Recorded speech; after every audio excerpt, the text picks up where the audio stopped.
Hey guys, I have recently registered the domain name tobiasstarberg.tech, and here's a chance for you to get your own.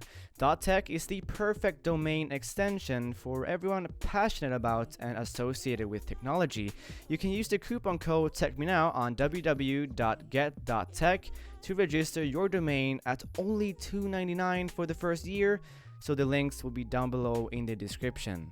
If you're looking for a fitness tracker with a heart rate monitor and smartwatch features, the Vivosmart HR from Garmin may actually be for you, so welcome to my in-depth review. The watch is pretty plain looking with one button, a touch display, and not much else. The display has a plastic surface on top of it that is quite prone to scratches. It looks very much like any other activity band, rubber and plastic. In terms of putting the watch on, it uses a normal watch clasp.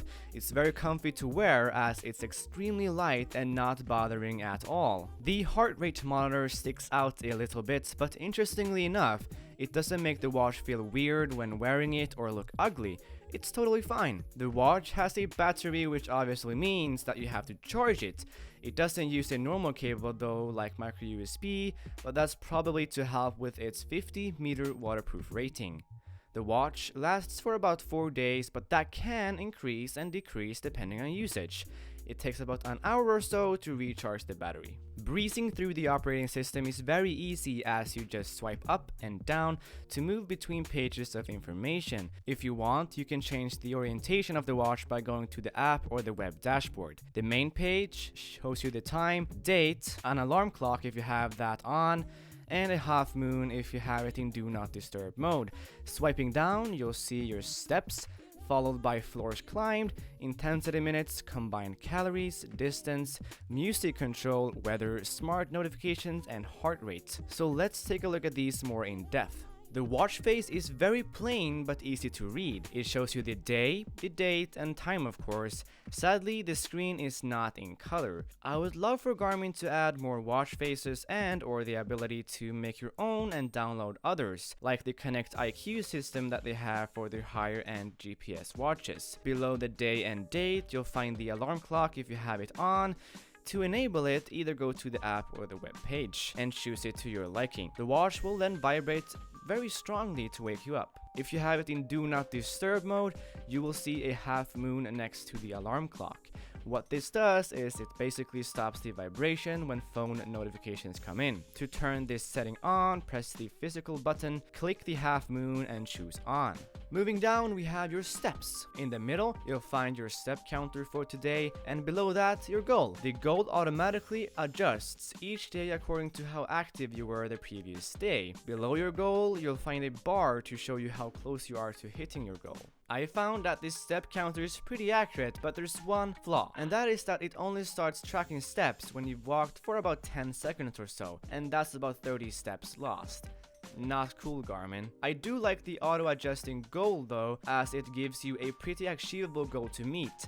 Not too hard and not too easy. Next up, we have a very similar page to the steps page, and this one is for floors climbed. It has a daily goal of 10 floors, but the accuracy on this one, not so good. There was one time where I climbed up and down a 5-story building and it only tracked 2 floors climbed.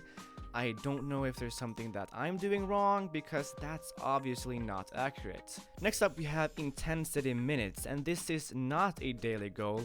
It's a weekly goal of 150 minutes, although I have changed that through the web dashboard to 350 minutes. Accuracy with this one is spot on. It uses the inbuilt heart rate sensor to sense whenever you're doing intensive stuff. The only thing though is that you have to do it for at least 10 minutes for it to count towards your goal. If you're doing even more intensive stuff so that your heart rate goes up by a lot, it will double the minutes gained. I think that this is a much better fitness tracking system, as it shows you how many minutes you're actually working out or doing intensive tasks. Great job on this one, Garmin. Next up, we have calories, and I am not an expert on this, but what I do know is that the watch takes information like steps intensity minutes, and your heart rate to measure how many calories you've burnt. I don't know how accurate it is though, as I have no way of testing that. Next we have the music, and this one would be so great if it worked for streamed music like Spotify, but sadly it doesn't. It only works with your library. But I do believe that if you're using it with an Android device, you actually have the ability to use the controls with streamed music like Spotify. So that's great if you have an Android phone. If not, well, it does nothing unless you have a lot of stored music. Next up we have weather, where it shows you the temperature, max temp for the day, and a picture for what kind of weather to expect. You know, sunny, cloudy, rainy, etc. It basically takes the information from your phone and displays it on the watch. If you tap, you'll see the forecast for a couple more days. It doesn't show you a picture though, only the temperatures. The next page shows you your phone notifications, and if you tap on one, it will let you read it or trash it. Very simple interface, but it works fine. Keep in mind though that you have to be connected to the app to get notifications on your watch. Next up is heart rate. It shows your current heart rate and average resting heart rate. If you tap on the page, you will see a chart for the last 4 hours. So now that we have gone through the main pages, let's take a look at the pages you get to when you press the physical button. First up, there's a workout button. If you click it, you'll get to choose what activity it is you're doing.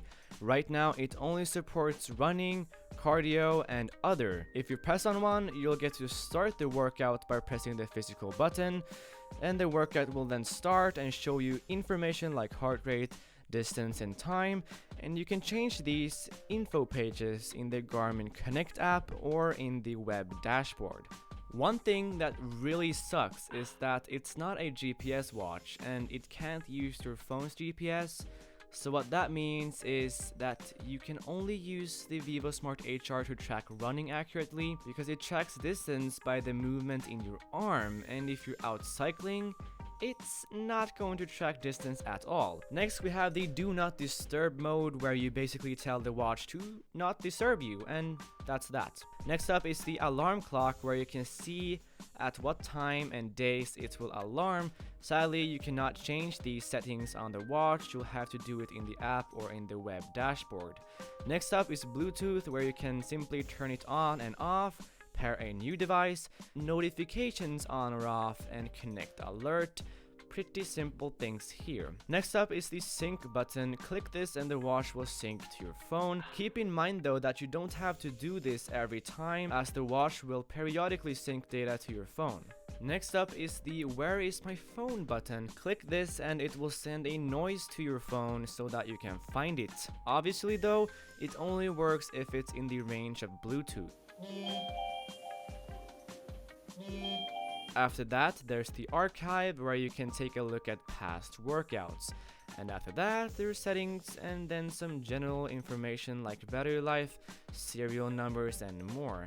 So that is basically the Vivosmart HR.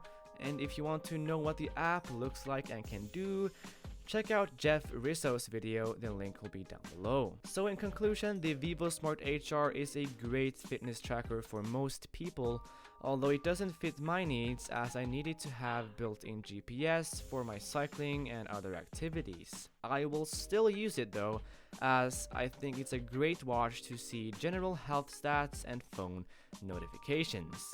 Thanks for watching. Make sure to smash that like button, grab your own .tech domain, and of course subscribe, and I'll see you guys in the next one. Peace.